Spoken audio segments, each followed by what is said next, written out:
இறந்து போன சீரியல் நடிகை. அதாங்க கயல் சீரியல்ல ஒரு முக்கியமான ரோல்ல நடிச்ச சுபாசினி, சில நாட்களுக்கு முன்னாடி வந்து போரூர் அபார்ட்மெண்ட்ல கணவரோட வீடியோ கால்ல வந்து பேசும்போது, அங்க ஏற்பட்ட ஃபைட்னால வந்து மன உளைச்சலாகி, அவங்க சூசைட் பண்ணி வந்து பார்த்தோன்னா இறந்து போனாங்க. அது மிகப்பெரிய பேசுபொருளா வந்து ஆச்சு. வைரலா வந்து மாறுச்சுங்கிறது எல்லாருக்குமே வந்து தெரியும்.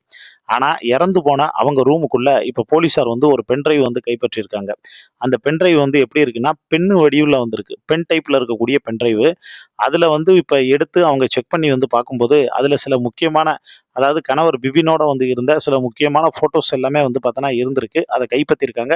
அந்த ஃபோட்டோஸ் எல்லாமே அவங்க இறந்து போறதுக்கு ஒரு 48 மணி நேரத்துக்கு முன்னாடி வந்து பார்த்தோன்னா எடுக்கப்பட்ட ஃபோட்டோவாவும், அத எதுக்கு இவங்க இவ்வளவு கான்ஃபிடென்ஷியலா வந்து வச்சிருக்காங்க அப்படிங்கிறது மாரியும், அதே நேரத்துல இவங்கள்ட்ட வந்து விசாரிக்கிறம்போது யார்ட்ட நம்ம கயல் சீரியல் நடிகையுடைய சுபாஷினி இருக்காங்கல்ல, அவங்களுடைய கணவர் பேர் வந்து பிபின். அந்த பிபின்ட்ட வந்து விசாரிக்கிறப்ப, அவரு முன்னுக்கு பின்னா சில முரண்பாடுகளான பதிலை வந்து பார்த்தோன்னா வந்து சொல்லி வச்சிருக்காருங்க.